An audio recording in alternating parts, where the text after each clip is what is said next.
The gravel of the driveway crunched under the tires of my rented sedan, a sound that usually brought a wave of nostalgia. Tonight, it only brought a knot of dread in the pit of my stomach. It was 11:30 p.m. The Oregon mist was clinging to the windshield, blurring the lights of the house I grew up in. I wasn't supposed to be here. I was supposed to be in Chicago, reviewing blueprints for a historical renovation in the Gold Coast. But a text message from Sam, my late father's old foreman, had shattered my schedule. "Harper, you need to come home. They brought in a dumpster. They're clearing out the workshop tonight." My father, Michael Vance, had been dead for 4 years. The workshop, Vance Boat Works, was his sanctuary. It was where he taught me the difference between white oak and cedar, where he taught me that patience was the most expensive tool a craftsman owned. It was supposed to be preserved. That was the agreement. I killed the engine. The silence of the woods was broken by the harsh, metallic clang of something heavy hitting an empty dumpster. My heart hammered against my ribs. I stepped out into the cold, damp air. The floodlights were on, illuminating the workshop like a crime scene. And there he was. Rick. My mother's husband of 3 years. He was wearing one of my father's old flannel shirts, the sleeves rolled up to reveal fleshy arms. He was dragging a workbench, my father's main workbench, the one with the vice grip scarred by 30 years of labor, toward the massive metal container. "Put it down," I screamed, my voice tearing through the night. Rick froze. He turned, squinting into the darkness until he saw me. He didn't look guilty. He looked annoyed. Like I was a mosquito he thought he'd swatted away years ago. "Harper," he grunted, not letting go of the bench. "Didn't think you'd drive all the way out here for some trash." Trash. I marched forward, my boots sinking into the mud. "That is a 100-year-old maple workbench. It's worth more than your car. Put it down." The back door of the main house opened. My mother, Linda, stepped onto the porch. She was clutching a shawl around her shoulders, looking frail and terrified. "Rick," she called out, her voice trembling. "Who is it?" "Just your daughter, Linda." "Coming to lecture us again," Rick spat. He shoved the workbench. It tipped over the edge of the dumpster and crashed inside with a sound of splintering wood that felt like a bone breaking in my own body. I gasped. The rage that had been simmering in my gut for 3 years boiled over. I ran past him toward the dumpster, trying to climb up the side to see the damage. "You have no right," I yelled, turning back to face him. "This workshop is under a preservation agreement. We discussed this." Rick laughed. It was a dry, ugly sound. He walked toward me, wiping his hands on his jeans. "Agreements change, sweetheart. We're selling. The land is worth more than this pile of rotting wood.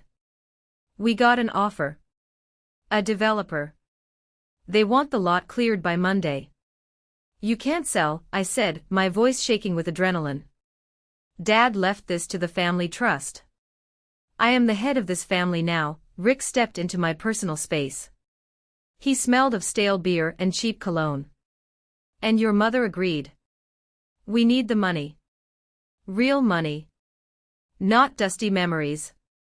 "I won't let you," I hissed, looking up at him. "I'll call the sheriff. I'll get an injunction." Rick's face darkened. The mask of the jovial stepfather dropped completely. "You listen to me, you little brat. You don't live here. You don't pay the bills here. This isn't your house anymore. It's my father's house." He moved faster than I expected for a man of his size. His hand lashed out. Crack. The sound was louder than the wood breaking. The force of the slap knocked me sideways. I stumbled, my boot catching on a tree root, and I fell hard onto the wet grass. My cheek burned like it had been branded with a hot iron. The metallic taste of blood filled my mouth. I lay there for a second, stunned. The world spun. I looked up. My mother was standing 10 feet away. She had come down the stairs. She saw it. She saw him hit me. "Mom?" I whispered, touching my swelling lip. Linda looked at me, then she looked at Rick. Rick was breathing hard, adjusting his collar, daring her to say something. "Go home, Harper," my mother said softly. She didn't look me in the eye. She looked at her slippers. "You're upsetting Rick. Just go. You always make things difficult." The silence that followed was heavier than the dumpster. "You heard her," Rick sneered, looming over me. "Get off my property. If I see you here tomorrow, I'm calling the cops for trespassing." I slowly pushed myself up. My hands were covered in mud. My face was throbbing. But as I looked at them, my spineless mother and her bully of a husband, something inside me shifted. The tears that wanted to fall evaporated. The hurt solidified into something cold and hard. Like steel.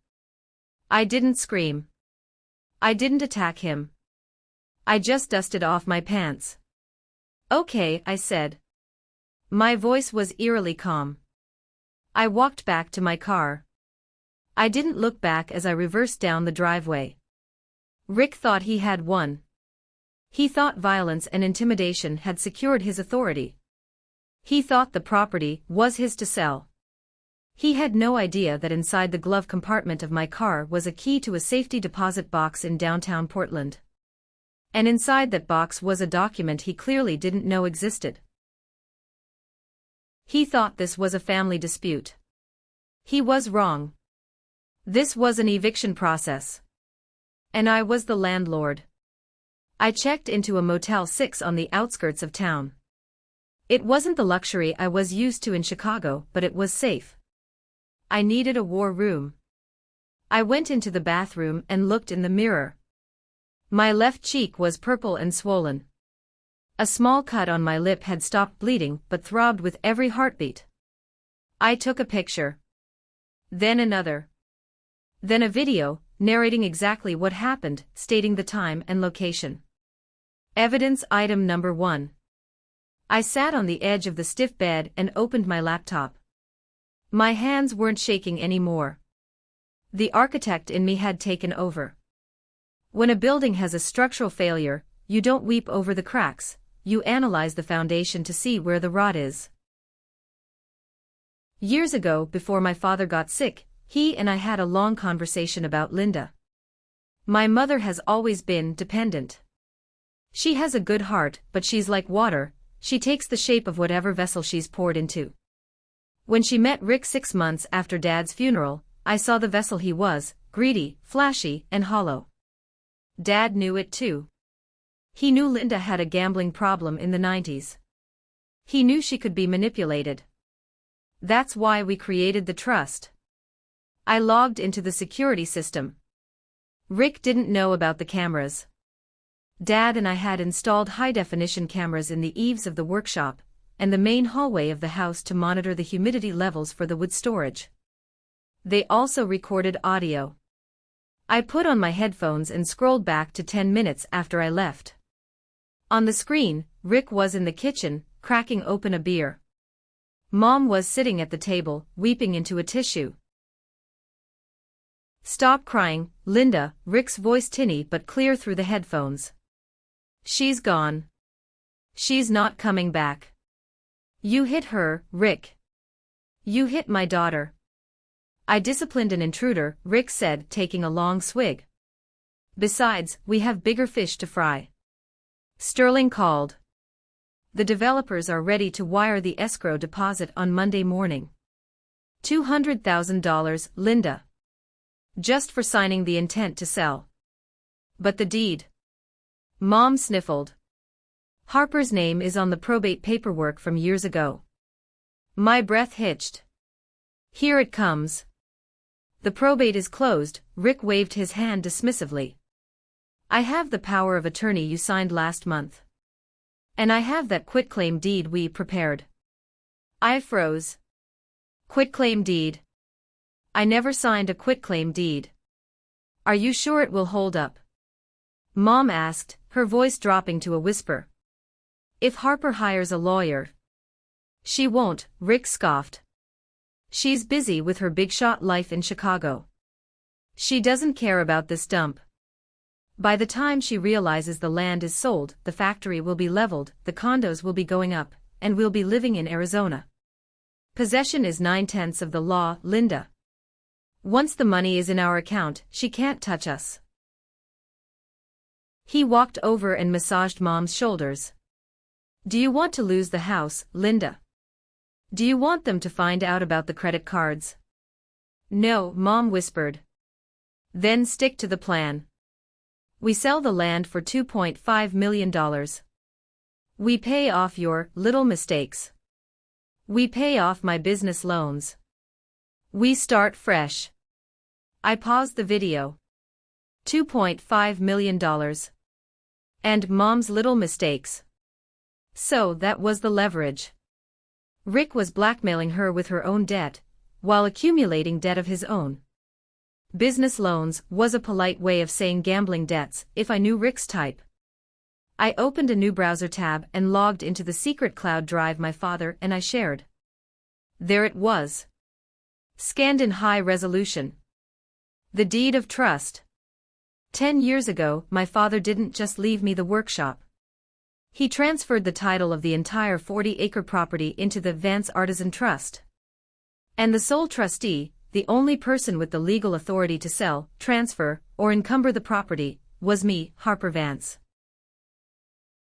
Linda had life rights to live in the main house, provided she maintained the property and paid the taxes. I pulled up the county tax records. Delinquent. I pulled up the property transfer records.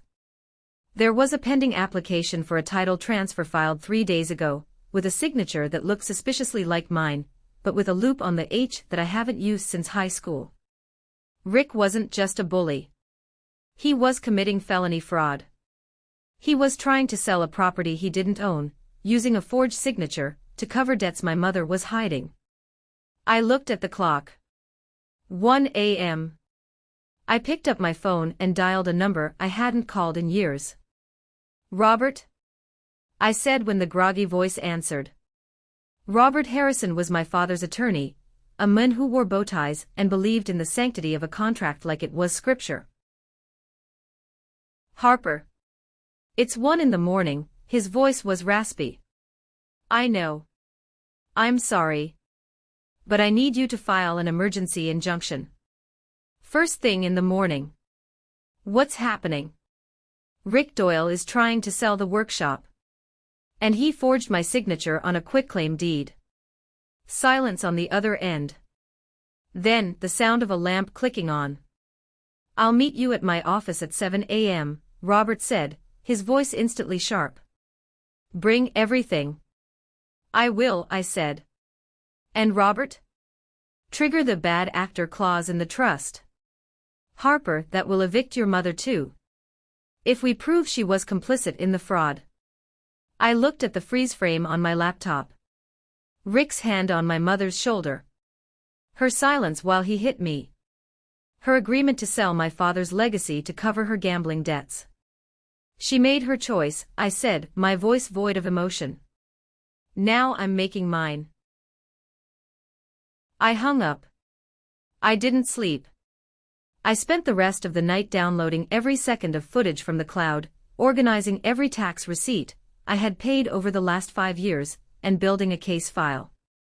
They wanted a war. They were about to find out that they weren't fighting a daughter. They were fighting an architect. And I knew exactly how to bring the house down.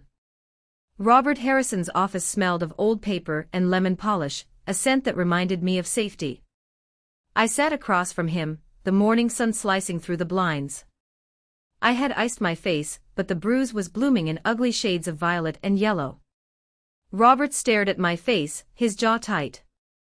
I should call the district attorney for assault right now. Not yet, I said, sliding a thick binder across his mahogany desk. If we arrest him for assault, he gets out on bail in 24 hours and plays the victim. I want him buried under so much legal paperwork he can't breathe. I want him to lose everything. Robert nodded, opening the binder. I had labeled everything. Tab A, the original trust deed. Tab B, proof of tax payments paid by me. Tab C, the security footage transcripts. You've been busy, Robert murmured, scanning the documents. I did a background check on Rick last night, I said, handing him a separate folder. It's worse than we thought. I had spent the hours between 3 a.m. and dawn digging through public records. It cost me about $200 in access fees, but it was worth every penny. Rick Doyle isn't just a failed entrepreneur, I pointed out. Look at page 3. 3 civil judgments against him in Nevada. 2 in Arizona. Totaling nearly $400,000. Robert adjusted his glasses. Gambling. And failed schemes. But look at the dates. The most recent judgment was 2 months ago. A guy named Big Sal filed a lien against Rick's truck. That sounds like a loan shark moving into legal channels, doesn't it? Desperate men do desperate things, Robert said. Like trying to sell a $2.5 million property they don't own to pay off a $500,000 debt. Exactly. But here's the kicker, Robert. Look at the bank statements for Mom's joint account. I tapped the paper. I had gained access because my name was still technically on the account as a secondary beneficiary from when I was in college, something they forgot to remove. They drained Dad's life insurance, I said, my throat feeling tight. It was $300,000. Gone in 2 years. And look at the withdrawals. Casinos. Consulting fees to shell companies. And this. I pointed to a recurring withdrawal of $4,000 a month labeled care facility. Is that for your grandmother? Robert asked. Grandma died 5 years ago, I said. I traced the EIN number of the facility. It's not a nursing home. It's a luxury rehabilitation center for behavioral addictions in California. But Mom hasn't been to California. So where is the money going? Rick, I said. He's funneling money out, claiming it's for medical expenses to hide it from the IRS, and washing it through a fake vendor. That's tax fraud. Embezzlement. Elder abuse, technically, since he's draining Mom's funds. Robert closed the file. He looked at me with a mix of admiration and sadness. Harper, this is a nuclear bomb. If we detonate this, your mother goes down with him. She signed the tax returns. She's complicit. I looked out the window. I saw people walking on the street, living normal lives. Families getting breakfast. She watched him hit me, Robert, I said quietly. She watched him throw Dad's workbench into a dumpster. She knows he's forging my signature. She's not a victim anymore. She's an accomplice. Robert nodded slowly. Okay. Step 1, the injunction. I'll get a judge to freeze the title transfer immediately. Step 2, we notify the developer, Sterling, that the sale is fraudulent. That will kill the deal. And step 3? I asked. We trigger the eviction. But Harper. Rick is dangerous. You saw that last night. If we cut off his money supply, he's going to panic. I'm counting on it, I said. I need him to panic. I need him to make a mistake so big that even the local police, who are his drinking buddies, can't ignore it. My phone buzzed. A notification from Facebook. I glanced at it and felt a cold smile touch my lips. It's starting, I said, turning the phone to Robert. It was a post on the town's community page. From Linda Vance. Text of post, my heart is broken. My own daughter, Harper, who hasn't visited in years, came home last night and attacked my husband Rick. She demanded we give her money from her father's estate, money we need for my medical bills. When we refused, she threatened to sue us. It's so hard when children choose money over family. Please pray for us. Attached was a photo of Mom looking teary-eyed, with a bruise on her arm that I definitely didn't put there. She's lying, Robert said, disgusted. That's defamation. It's perfect, I said. She just admitted publicly that I was there and that there is a dispute over the estate. She just killed any claim that I abandoned the property. Screenshot it, Robert. Add it to the pile. I stood up, buttoning my coat. The pain in my face was a steady thrum now, a reminder of the mission. Where are you going? Robert asked. To find the one person in this town who hates Rick Doyle more than I do, I said. His ex-wife. The town of Oakhaven was small enough that a sneeze on Main Street was discussed at the diner before you could grab a tissue. By the time I walked out of Robert's office, my phone was blowing up. Messages from high school friends I hadn't spoken to in a decade. I saw your mom's post. How could you?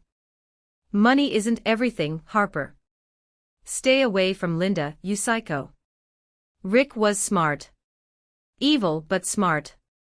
He knew that if he controlled the narrative, he could isolate me. He painted me as the greedy, big city architect coming back to steal from the poor, sick mother. He played into every stereotype of rural resentment. I didn't reply to anyone. I drove my car to a quiet corner of the library parking lot and logged into the Wi-Fi. I navigated to the Facebook post. It had 200 shares already. The comments were vitriolic. User, Rick_is_great_guy, I saw her last night. She looked deranged. Screaming at poor Rick while he was just trying to clean up the yard. User, God-fearing Mary, honor thy father and mother. Shame on you, Harper. I took a deep breath. My instinct was to fight back, to post the video of the slap, to post the bank statements. But I stopped myself. Patience, I heard my father's voice. Let the glue dry. If I posted the video now, Rick would claim I edited it. He'd claim self-defense. No. I needed to let them dig the hole deeper. I saved every comment. Defamation pour se. In Oregon, falsely accusing someone of a crime, assault, or conduct incompatible with their profession was actionable without proving damages. Then, a private message popped up. It was from Sam, the foreman. Sam, meet me behind the hardware store. 20 minutes. Don't bring your car. Walk. I pulled my hoodie up to cover my bruised face, and walked the 6 blocks. The town felt hostile. Every person I passed seemed to glare at me. Sam was waiting by the loading dock, smoking a cigarette. He looked older, more tired than I remembered. Jesus, Harper, he whispered when he saw my face. He did a number on you. I'm fine, Sam. What do you have? Sam reached into his heavy canvas jacket and pulled out a small, leather-bound notebook. It was dusty. Rick fired me 2 weeks ago, Sam said, his voice gravelly with suppressed anger. Said they were restructuring. But before I left, I grabbed this from your dad's old desk. Rick was tossing everything into boxes, didn't even look at it. I took the notebook. It was Dad's project log. But as I flipped to the back, the entries changed. They weren't about Wood anymore. March 12th, Linda brought Rick to the shop again. He asked about the zoning rights. I don't trust him. He looks at the tools like they're dollar signs. April 4th, missing $500 from the petty cash. Rick was the only one in the office. Linda says I misplaced it. I know I didn't. May 20th, if anything happens to me, Harper needs to know. Rick is pushing Linda to sell. He thinks I don't understand the loans he's taking out in her name. Tears pricked my eyes. Dad knew. Even in his final months, fighting cancer, he was worried about me. About this. There's more, Sam said, looking around nervously. Yesterday, Rick had a guy come look at the boats. Not the investor. A scrapper. He's selling the vintage hulls, Harper. The 1960 Chris Craft your dad was restoring. He sold it for $2,000. Cash. That boat is worth $40,000, I whispered. He doesn't care. He needs cash fast. I heard him on the phone. Someone named Vinny is squeezing him. He said he'd have the big money by Tuesday. Tuesday, I repeated. That's when the escrow closes. Harper, you can't stop him alone. He's got the sheriff in his pocket. Sheriff Miller and Rick go hunting every weekend. That explained why the police hadn't been called last night. Or why they wouldn't help me if I called them now. I don't need the sheriff yet, I said, clutching the notebook. I have something better. I have the law. Be careful, Sam squeezed my shoulder. Rick is cornered. A cornered rat bites. Let him bite, I said, touching my swollen cheek. I have a muzzle ready. I walked back to my car. The social media storm was raging, but I felt a strange calm. They were attacking a version of me that didn't exist. The real me was arming herself with evidence from the grave. I started the engine. Next stop, the trailer park on Route 9. It was time to meet the ghost of Rick's past. The Shady Pines trailer park was a misnomer. There were no pines, just scrub brush and rusting metal. I found Lot 42, a single-wide trailer with peeling blue paint, and a ferocious chihuahua barking at the window. Brenda sat on the porch steps, smoking a menthol cigarette. She looked hard, leather skin, dyed black hair, eyes that had seen too much disappointment. You're the daughter, she said before I even got out of the car. She didn't sound surprised. Harper Vance, I said, approaching cautiously. I know who you are. Saw your mom's Facebook post. You look like hell. She gestured to my face. Rick's signature move. A left hook. Backhand, I corrected. Brenda snorted. He's losing his touch. He used to use a closed fist. Can I talk to you? If you're here to ask for money, I got none. Rick took it all 10 years ago. I don't want money. I want to nail him to the wall. Brenda's eyes narrowed. She took a long drag, exhaled smoke, and pointed to a plastic lawn chair. Sit. I sat. I know he ruined your credit. I know he left you with debt. But I need specifics. I need to establish a pattern of behavior. Honey, Brenda laughed bitterly. A pattern. The man is a walking fractal of bullshit. He married me in '08. Sweetest guy for 3 months. Then the investment opportunities started. Then the loans. Then the mood swings. He's trying to sell my father's workshop. Illegally. Of course he is. That's his MO, identify the asset, isolate the owner, liquidate, vanish. Did he vanish on you? Tried to, Brenda leaned forward. But here's the thing. He got sloppy with me. And I kept the paperwork. She went inside the trailer and came back with a shoebox. It smelled of mildew. She dumped it on the porch table. Restraining orders. 3 of them.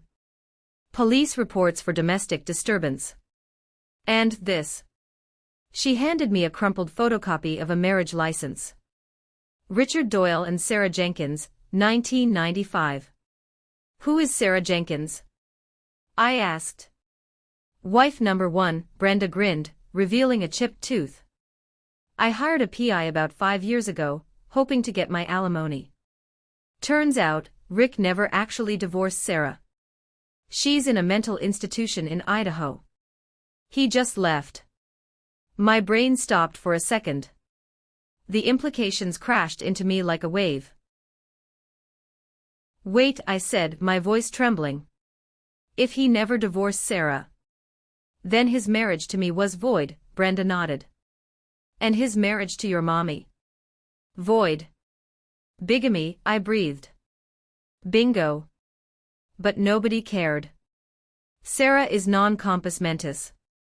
I didn't have the money to prosecute. And Rick moves counties fast enough to outrun the paperwork. I have the money, I said. And I'm not moving. This was the silver bullet. If Rick and Linda weren't legally married, he had zero claim to marital assets. Even if Linda wanted to give him the money, he had no legal standing as a spouse. The power of attorney he bullied her into signing might be valid, but if it was predicated on their relationship, we could attack it. More importantly, bigamy is a felony. Why help me now? I asked Brenda. She looked at my bruised cheek. Her expression softened for the first time. Because he broke my nose in 2010. And I never got to hit him back. You. She pointed a yellow-stained finger at me. You look like you hit back. I do, I promised. Take the box, Brenda pushed it toward me. Burn him down. I took the box. It felt heavier than it looked. It was a box of pain, of ruined lives. As I drove away, my phone rang. It was Robert. Harper, we have a problem. What? The developer, Sterling. He pulled out. That's good. I said. That means the fraud warning worked. No, Harper. You don't understand. Sterling pulled out because Rick found a cash buyer. Someone who doesn't care about title insurance. They're closing tomorrow at noon. Cash on the barrelhead. And Rick has rented an excavator. He's not waiting for the sale. He's demolishing the workshop at dawn to prove the land is shovel-ready. My stomach dropped. Demolition at dawn. That was in 6 hours. He can't, I said. The injunction. The judge won't sign it until 9 a.m. By then, the workshop will be splinters. I gripped the steering wheel until my knuckles turned white. The law was too slow. I needed to stop him physically. I'm going there, I said. Harper, don't. He's dangerous. It's my property, Robert. I'm going to stand on it. Let him try to run me over. I hung up. I wasn't going to the hotel. I was going to the workshop. And I was going to need backup. I texted Sam. Text, bring the guys. Bring the trucks. Block the driveway. The moon was hidden behind thick clouds as I pulled up to the workshop. It was 3 a.m. The excavator was already there, a massive yellow beast sitting silent in the dark, its claw resting on the ground like a sleeping predator. I didn't park in the driveway. I parked my car right in front of the workshop doors, blocking the entrance. Sam arrived 10 minutes later. He brought 3 burly guys, mill workers who had worked for my dad for 20 years. They didn't ask questions. They parked their pickups in a phalanx formation, effectively barricading the site. If he wants to bulldoze this place, Sam said, racking a shotgun, which was empty, strictly for show, he assured me, he's gonna have to go through American steel. We waited. The cold seeped into my bones. I sat on the hood of my car, drinking lukewarm coffee from a thermos. At 5:45 a.m., the sun began to bleed gray light over the horizon. And then we heard it. Rick's truck, roaring up the road. He wasn't alone. He had 2 other trucks with him. Rough-looking men. Scabs he'd hired to operate the machinery. Rick slammed his door shut. When he saw the wall of pickup trucks and the 4 of us standing there, his face went a shade of red I'd never seen before. What the hell is this? He screamed, marching over. This is a picket line, I said calmly. And you're crossing it. Move the trucks. Rick yelled at Sam. Or I'll have you arrested for obstruction. Obstruction of what? Sam spat. Destruction of private property. We're just having a morning coffee break. On public land. Technically, the trucks were parked on the easement. Rick turned to me. You think this is funny? The buyer is coming at noon. This building needs to be gone. Why the rush, Rick? I asked, pulling out my phone and hitting record. Is it because Vinny needs his money? Rick's eyes bulged. He lunged at me, but Sam stepped in between us, the shotgun held casually across his chest. Back off, Rick, Sam growled. Rick stopped. He looked at the men, then at me. He realized he couldn't win a fistfight here. He switched tactics. He pulled out his phone. I'm calling the sheriff, he sneered. Miller is going to love this. Call him, I challenged. Ask him to check your marital status while he's at it. Rick froze. The phone hovered by his ear. What did you say? I visited Brenda, I said softly. And Sarah. The color drained from his face so fast he looked like a corpse. You're bluffing. Try me. Call the sheriff. Let's have a conversation about bigamy and fraud right here. Rick lowered the phone. He stared at me with pure, unadulterated hatred. He knew I had him. But Rick was a gambler. And gamblers always think they have one more move. You think you're smart, he hissed. But you don't know who you're dealing with. You don't have the deed. Your mother has the deed.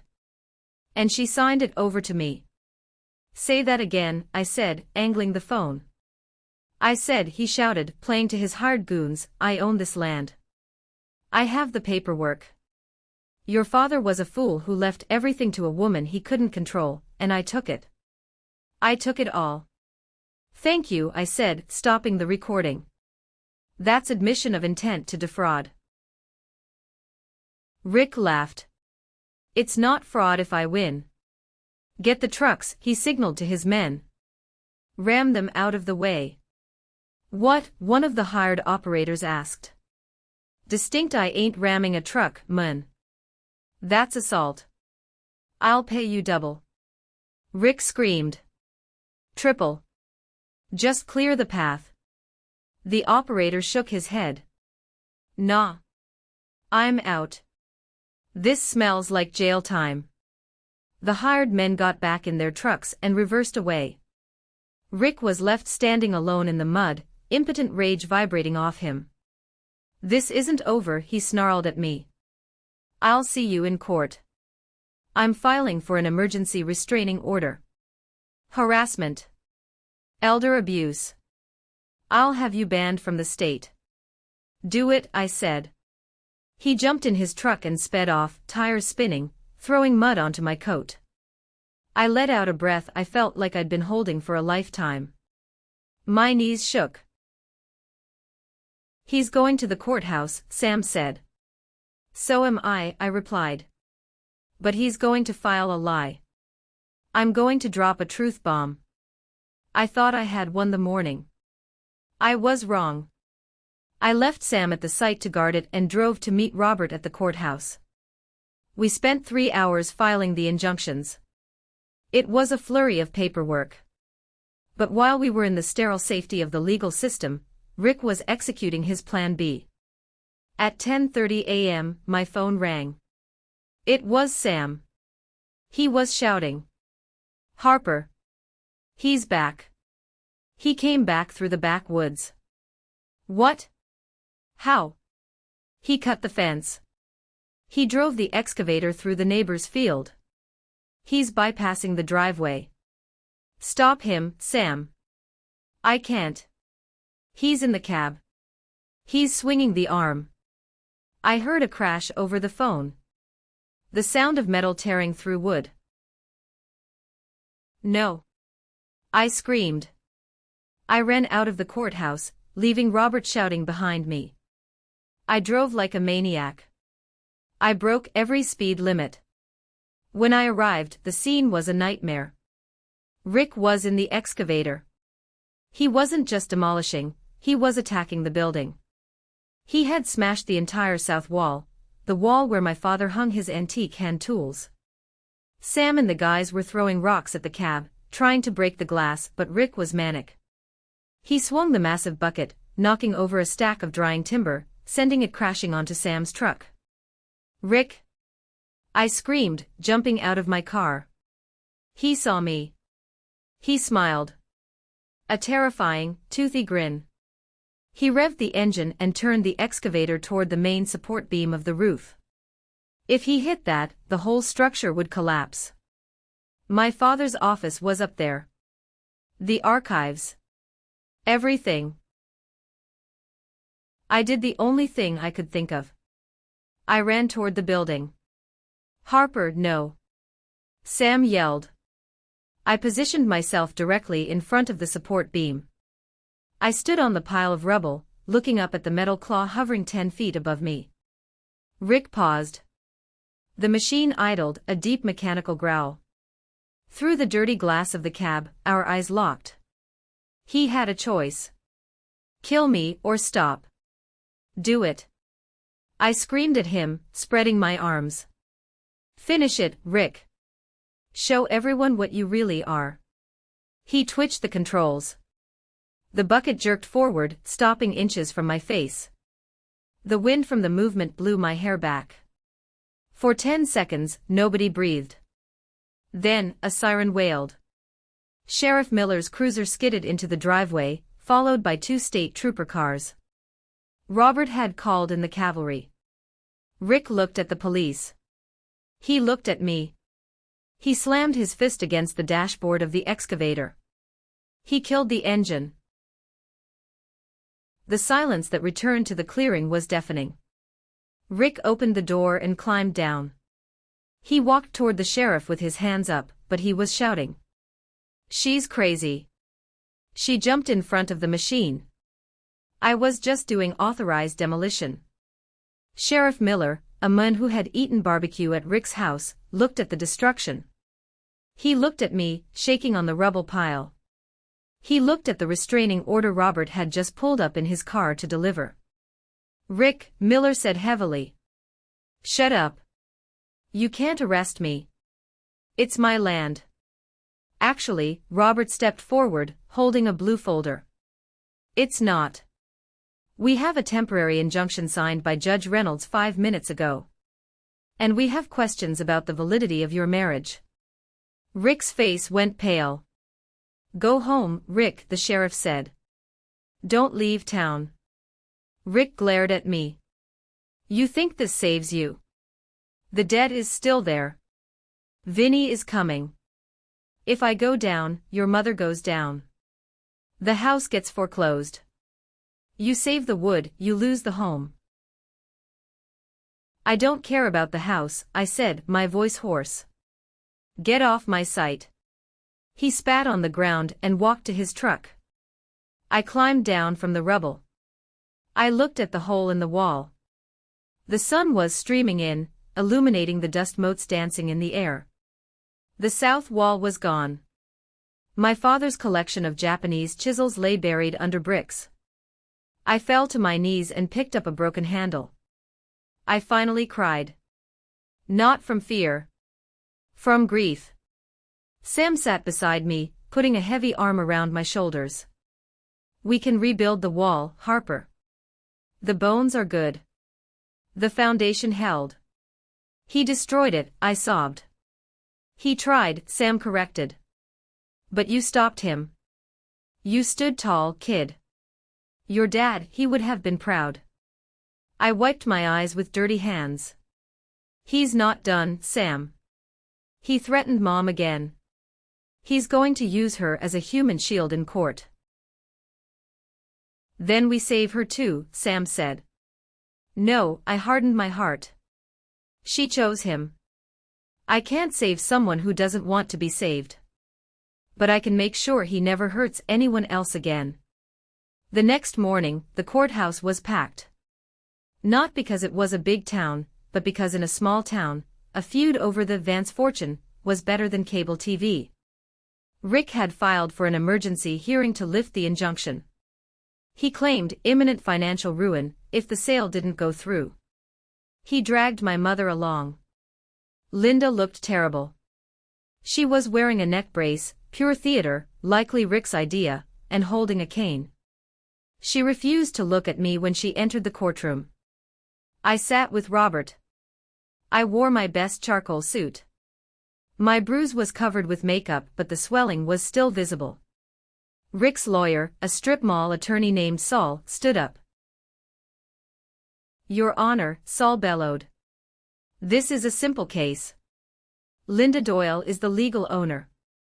She wishes to sell. Her estranged daughter, out of spite, is blocking a transaction that is necessary to pay for Linda's medical expenses. We ask that the injunction be lifted immediately." Judge Reynolds, a woman with steel-gray hair and zero patience for nonsense, looked over her glasses. "Medical expenses. What is the nature of the emergency?" "Stress," Saul said. "Caused by the daughter." Rick nodded solemnly from the table, patting Mom's hand. It was a performance worthy of an Oscar. "Ms. Vance," the judge turned to me. "Why do you believe you have standing to stop this sale?" I stood up. My legs felt heavy, but my voice was steady. "Because, Your Honor, the property was never Linda's to sell." I signaled Robert. He handed the bailiff the original 1999 deed of trust. "My father placed the land in a trust," I explained. "I am the sole trustee. My mother has life rights to reside, but she cannot sell the fee simple title." The judge examined the document. She frowned. "Mr. Saul, do you have a counterdocument?" "We have a quitclaim deed signed by Harper Vance 3 years ago." Saul waved a paper. "A forgery," I said immediately. "And I can prove it. The signature is dated June 15th. On June 15th, I was in London for a conference. Here is my passport stamp." A ripple of murmurs went through the courtroom. Rick shifted in his seat. "Furthermore," I continued, pressing the advantage. "The defense claims financial hardship. But the hardship is manufactured. We have bank records showing Rick Doyle has embezzled over $300,000 from my mother's accounts to pay for gambling debts." "Objection!" Saul screamed. "Relevance." "It goes to motive, Your Honor," Robert interjected smoothly. "It explains the urgency of the sale and the willingness to forge documents." Judge Reynolds looked at Rick. Her eyes were cold. "Mr. Doyle, is it true you have significant gambling debts?" "I invest in high-risk markets," Rick stammered. "And," I dropped the final hammer for the day, "we also contest Mr. Doyle's standing to represent my mother at all, as we have reason to believe their marriage is legally void due to bigamy." The courtroom exploded. The gavel banged. "Order!" Judge Reynolds shouted. Mom looked up, her eyes wide. She looked at Rick. "Bigamy," she mouthed. Rick turned purple. "She's lying. She's crazy." "I have the marriage certificate to Sarah Jenkins," I said, holding it up. "And no divorce decree exists in any state database." Judge Reynolds leaned forward. "This hearing is adjourned until 9 a.m. tomorrow. Mr. Doyle, you will produce a divorce decree, or you will be held in contempt." "The injunction stands." "And Sheriff, don't let Mr. Doyle leave the building without a conversation." Rick looked like a trapped animal. He looked at Mom. "Linda, tell them. Tell them you want to sell," he begged. Mom looked at me. For the first time in years, I saw a spark of the woman she used to be before Rick. The woman who loved my father. "Rick," she whispered, her voice amplified by the sudden silence of the room. "Who is Sarah?" "It doesn't matter." Rick hissed, gripping her arm hard enough to hurt. "We need the money." Mom pulled her arm away. She flinched. The judge saw it. Everyone saw it. "Bailiff," Judge Reynolds said sharply. "Separate the parties." Ms. Vance, Mr. Harrison, I will see you in chambers. We need to discuss the safety of your mother. I watched as the bailiff stepped between Rick and Mom. Rick looked at me with murder in his eyes. You're dead, Harper, he mouthed. I didn't flinch. I just smiled. You first, I mouthed back. The battle wasn't over. But the tide had turned. I had the deed. I had the receipts. And tomorrow, I was going to finish him. The following morning, the air in the courtroom was so thick with tension you could practically taste the ozone. It felt less like a legal proceeding and more like a gladiatorial arena. I walked in with Robert, my head held high. My face still throbbed, but the swelling had gone down enough that I didn't look like a victim anymore. I looked like a plaintiff. Rick was already there. He looked haggard, his suit rumpled, eyes darting around the room like a cornered rat. He was whispering furiously to his lawyer, Saul, who looked like he wanted to be anywhere else on earth. Beside them sat my mother, Linda. She was smaller today, shrunken into herself, staring at her hands. She wasn't wearing the neck brace anymore. Maybe she realized the theater wasn't working. Judge Reynolds swept in, her black robes billowing. All rise. We sat. The judge didn't waste time. Mr. Saul, she said, peering over her glasses. Did your client produce a divorce decree regarding his marriage to Sarah Jenkins? Saul stood up, clearing his throat nervously. Your Honor, my client maintains that his previous marriage was dissolved informally years ago. He is currently looking for the paperwork. It was lost in a move. Informally? Judge Reynolds raised an eyebrow. Mr. Saul, you cannot informally divorce someone. You are either married or you are not. And until I see a decree, this court must proceed under the assumption that Mr. Doyle is still legally married to his first wife, rendering his current union void. Rick couldn't help himself. He shot up from his chair. This is a technicality. I've been with Linda for 3 years. I take care of her. Sit down, Mr. Doyle, the judge snapped. No. Rick shouted, pointing a shaking finger at me. She's manipulating you. She's the one stealing. She hacked into my accounts. She's invading my privacy. Robert stood up calmly. Your Honor, if we are discussing theft, I would like to submit Evidence Exhibit C. He walked to the bench and handed over a flash drive. This drive contains forensic accounting of the Vance family accounts, Robert explained. It traces a series of wire transfers totaling $312,000 over the last 24 months. The money was moved from Linda Vance's savings into a shell company called Apex Consulting, registered in Nevada. The sole signatory for Apex is Richard Doyle. The courtroom went silent. I looked at my mother. Her head snapped up. Rick, she whispered. What is Apex Consulting? Rick turned to her, sweat beading on his forehead. It's an investment firm, Linda. For our retirement. I told you.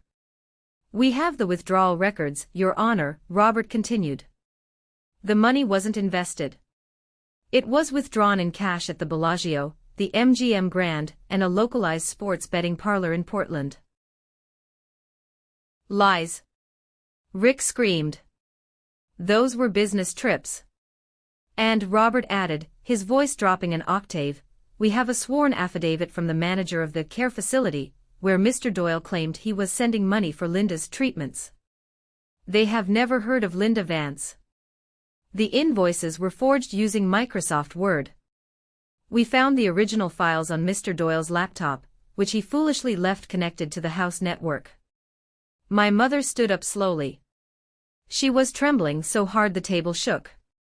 You said that money was for my therapy, she said, her voice cracking. You said I was sick. You said I was spending it. You are sick. Rick yelled at her, his face twisting into something ugly. You're a confused old woman. I was managing it for you. I was trying to double it. By betting on horses. I asked from across the aisle. Rick lunged toward me, but the bailiff stepped forward, hand on his holster. Rick froze. This is a conspiracy. Rick addressed the gallery, looking for sympathy that wasn't there. That ungrateful daughter came back to destroy our happiness. She doesn't care about the workshop. She just wants the money. Actually, I said, standing up. I don't want a dime. Robert, play the audio. Robert pressed a button on his laptop, which was connected to the courtroom speakers. It was the recording I made when Rick thought he was talking to the investor. Rick's voice boomed through the speakers, the daughter. Don't worry about her. She thinks she's smart, but I forged the quitclaim deed 3 years ago. Copied her signature from a birthday card. She has no idea. Once the check clears, we bulldoze the place and I'm in the wind. The silence that followed was absolute. I watched my mother. It was like watching a building collapse in slow motion. The denial, the hope, the delusion, it all crumbled. She looked at the men she had defended, the men she had chosen over me, the men she allowed to slap me. She didn't scream. She just looked at him with a horror so profound it felt physical. You forged it, she whispered. You told me she signed it. You told me she gave it to us because she didn't want the burden. She did. Rick lied, even though his own voice was still echoing in the room. That recording is fake. AI. Deep fake. Mr. Doyle, Judge Reynolds said, her voice like ice. That is enough. I did it for us, Linda. Rick grabbed her arm. To get us out of debt. My debt. Mom pulled away, her eyes wide. Or yours. Rick looked at her, and for the first time, he realized the game was over. The charm, the gaslighting, the bullying, none of it worked in the stark light of a courtroom with receipts on the table. He slumped back into his chair, defeated. I rule in favor of the plaintiff, Judge Reynolds announced, banging her gavel. The injunction is permanent. The sale is blocked. The deed held by Harper Vance is recognized as the sole valid title. Furthermore, due to the evidence of fraud and admission of forgery presented, I am remanding Mr. Doyle into custody pending a criminal hearing. Rick's head snapped up. Custody? You can't arrest me here. This is civil court. Sheriff Miller. The judge nodded to the back of the room. The sheriff walked forward. He wasn't smiling. He wasn't looking at his hunting buddy. He was looking at a criminal. Rick Doyle, Miller said, pulling a pair of metal handcuffs from his belt. Stand up. I let out a breath I didn't know I was holding. It wasn't happiness. It was relief. Deep, exhausting relief. The monster wasn't under the bed anymore. He was right there in the light, and he was small. The sound of handcuffs ratcheting shut is distinct. Click. Click. Click. It's a mechanical sound, final and unforgiving. Rick didn't go quietly. As Miller grabbed his wrists, Rick began to struggle. Not a violent fight, but a pathetic, squirming resistance. Get your hands off me, Miller. We had a deal. I told you I'd fix the permit issues. Shut up, Rick, Miller grunted, spinning him around and shoving him toward the exit. You embarrassed me. You embarrassed this town. Forgery? Bigamy? You played us all. Linda. Rick screamed, twisting his head back. Don't let them take me. Call the bank. Post the bail. I can fix this. Vinny will kill me if I go inside. Linda. My mother stood there, clutching her cane. She watched the man she thought was her savior being dragged out like a common thief. She didn't move. She didn't speak. She just watched until the heavy oak doors swung shut behind him. The courtroom began to empty. People were whispering, staring at us. I didn't care. I walked over to the defense table. My mother was staring at the empty chair where Rick had sat. "Mom?" I said softly. She flinched as if I had hit her. She looked up at me, and I saw a woman I barely recognized. She looked old. Not just aged but worn down to the threading. Her eyes were red-rimmed and vacant. He has a wife," she whispered. "Another wife?" "Yes," I said. "Her name is Sarah. She's in Idaho." "And the money?" she asked, her voice trembling. "The life insurance. Your father's pension." "Gone," I said brutally. "All of it. The $300,000. The equity line you took out on the house. He spent it all." She let out a sound that wasn't quite a sob. It was a gasp of air, like someone drowning. Her legs gave out. I caught her before she hit the floor.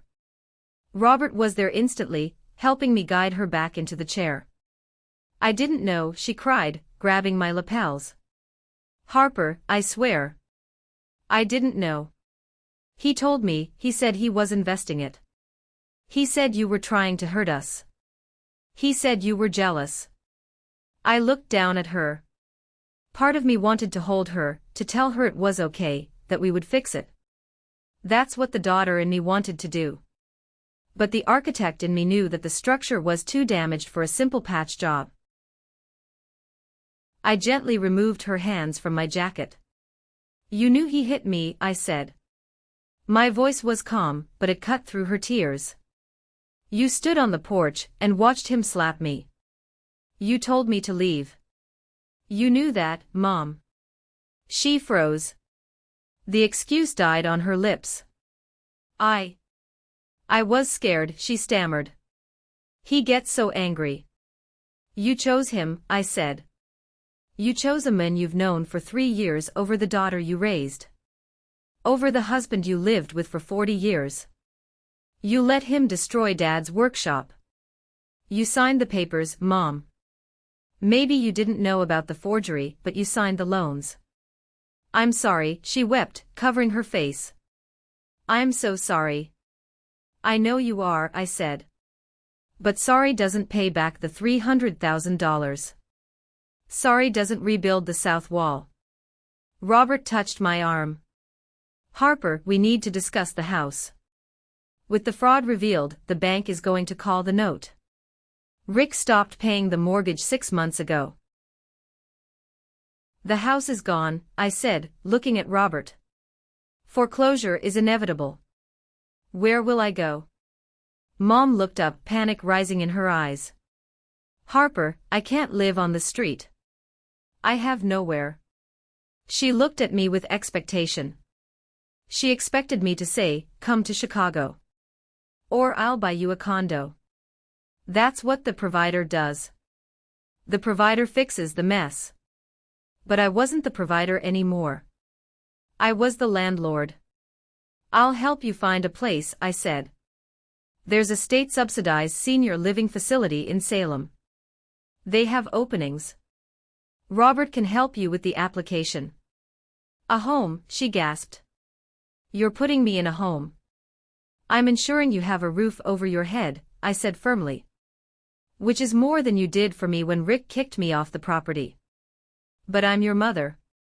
And he was my father," I shouted, my control finally slipping. "And you let that parasite throw his tools in a dumpster. You let him erase him." The room went dead silent again. I took a deep breath, smoothing my jacket.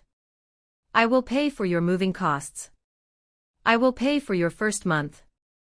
But I am not paying Rick's debts. And I am not living with you. You need to learn how to stand on your own feet, Mom. For the first time in your life." I turned to Robert. "Let's go. We have a workshop to secure." I walked out of the courthouse. The sun was shining outside, bright and blinding. I felt lighter. It wasn't the happy ending of a fairy tale. It was the messy, painful ending of a reality show. But it was real. And for the first time in years I felt free. I drove straight to the hardware store. I bought 20 sheets of plywood, tarps and locks. When I got to the workshop, Sam was already there. He had swept up the glass. He had stacked the bricks from the broken wall. "How'd it go?" Sam asked, handing me a hammer. "He's in a cell," I said. "And Mom is facing reality." Sam nodded. He didn't ask for details. He just pointed to the gaping hole in the wall. "We got work to do before the rain starts." "Yeah," I said, picking up a sheet of plywood. "We do." We worked in silence until sunset. The rhythmic sound of hammering was healing. Bang. Bang. Bang. Each nail felt like a stitch closing a wound. We sealed the building. It was ugly, patched together with plywood and tarps, but it was secure. It was mine. That night, I slept on the floor of my father's office in a sleeping bag. It was cold and smelled of sawdust and old varnish. It was the best sleep I had had in years. Justice moves slowly, but ruin comes fast. In the weeks following Rick's arrest, the house of cards collapsed completely. The foreclosure notice was stapled to the front door of my childhood home 3 days later. The bank didn't care about the drama, they only cared that the mortgage hadn't been paid. Rick's investors, the loan sharks, didn't come for the house. They came for Rick. I heard through the grapevine, Sheriff Miller told Sam, that Rick was having a very hard time in the county jail. He had been denied bail because he was a flight risk. Apparently, some of the other inmates knew the people Rick owed money to. He was safer inside than out, but not by much. The trial was 6 months later. I flew back for it. Rick took a plea deal. His lawyer knew they couldn't beat the receipts. He pleaded guilty to 3 counts of wire fraud, 1 count of forgery, and 1 count of bigamy. I stood in the courtroom and gave a victim impact statement. I didn't talk about the money. I talked about the slap. I talked about the day he tried to bulldoze history. Mr. Doyle didn't just steal money, I told the judge. He tried to steal my past. He tried to monetize my memories. He is a man who consumes everything around him, and leaves nothing but ash. The judge sentenced him to 7 years in federal prison, followed by 5 years of probation. He was also ordered to pay restitution, which was a joke because he was bankrupt. As for my mother, the fallout was quieter but just as devastating. She lost the house. The bank auctioned it off to pay the debts. Watching the contents of the house being sold at an estate sale was surreal. Strangers were buying the dining table where we ate Thanksgiving dinner. They were buying the sofa where I watched cartoons. Mom cried the whole time. She sat in her car, watching her life being liquidated. I kept my word. I found her a small, 1-bedroom apartment in a senior living community about 40 minutes away. It was clean, safe, and boring. It wasn't the sprawling country house she was used to. There was no garden. No forest. I paid the deposit and the first 6 months of rent. "I can't live here," she complained on moving day, looking at the beige walls. "It's so small, Harper. There's no room for my china cabinet." "You don't have a china cabinet anymore, Mom," I reminded her gently. "It was sold to pay the movers." She looked at me with that same wounded expression. "You could have bought the house. You have money. You're an architect." "I'm not saving you from the consequences of your actions," I said. "I'm saving you from homelessness. That's the deal." It was harsh. I know it was. Friends told me I was cold. "She's your mother," they said. She was a victim too. But I knew the truth. If I bailed her out, if I bought the house back, she would never change. She would find another Rick. She would continue to be the helpless damsel needing rescue. By forcing her to live within her means, to manage her own small life, I was giving her the only thing she actually needed, independence. We didn't talk much after that. I went back to Chicago. I sent her a check every month to supplement her Social Security, enough for groceries and bills, but not enough for gambling. I made sure the checks were managed by a third-party accountant so she couldn't ask me for advances. I blocked Rick's number from the prison. He tried to call collect once. I declined the call. My focus shifted entirely to the workshop. With the legal title clear, I began the restoration. I didn't want to just fix it, I wanted to elevate it. I poured my savings into it. I hired Sam as the project manager. We brought back the old crew. We rebuilt the south wall, using reclaimed brick that matched the original. We restored the roof. We upgraded the electrical system so it wouldn't be a fire hazard. But the most important work was archaeological. One afternoon, Sam called me on FaceTime. He was standing in the middle of the shop floor, holding a crowbar. "Harper, you need to see this," he said. We were pulling up the rotten floorboards near the lathe. He pointed the camera down. Under the floorboards, wrapped in oilcloth and plastic sheeting, was a long wooden crate. "What is it?" I asked, my heart racing. "Rick sold the tools in the cabinets," Sam grinned, his eyes crinkling. "But your dad, he was smarter than Rick. He hid the good stuff." Sam pried the crate open. Inside, gleaming in the dim light, were my father's master tools. His Japanese hand planes. His custom chisels. The tools he had used to build his masterpiece boats. He had buried them, literally, to keep them safe. I burst into tears right there in my Chicago office. "He knew," I sobbed. "He knew Rick would come for them. He saved them for you, kid," Sam said softly. "Come home. It's time to put them back on the wall." 1 year later. The air in Oregon is different in the spring. It smells of wet earth, pine needles, and possibility. I stood in front of the workshop. It didn't look like a ruin anymore. It glowed. The cedar siding had been refinished to a warm honey color. The windows were sparkling clean. Above the large double doors, a new sign hung, hand-carved from a single piece of oak. The Michael Morgan Institute of Artisan Craft. I wasn't just reopening a workshop. I was opening a school. I had quit my job in Chicago. It was a terrifying leap, but staying there felt like wearing a suit that didn't fit anymore. I moved back to Oak Haven, not to the big house, which was now owned by a nice young couple, but to the small loft apartment I built above the workshop. Today was the grand opening. The driveway was full of cars. Not police cars or excavators, but the cars of students, locals, and supporters.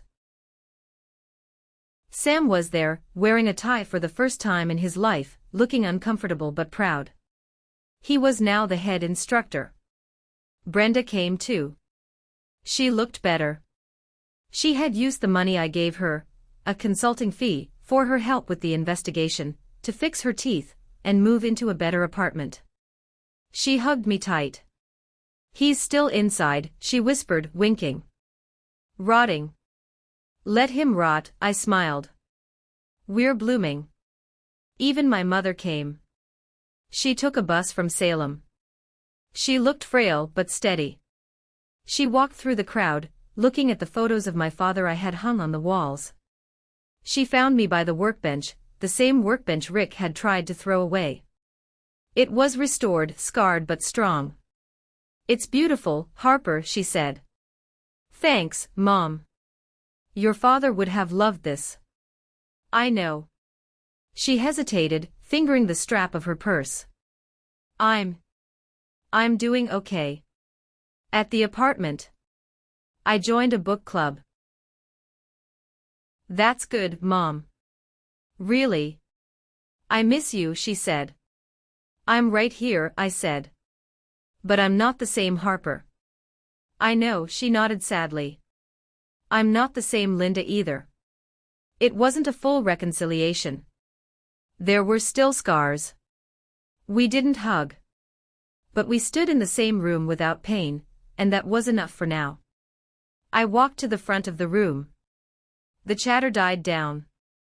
20 students, young men and women, veterans looking for new skills, retirees wanting to work with their hands, looked at me. I touched the surface of the workbench. I could feel the vibration of the past.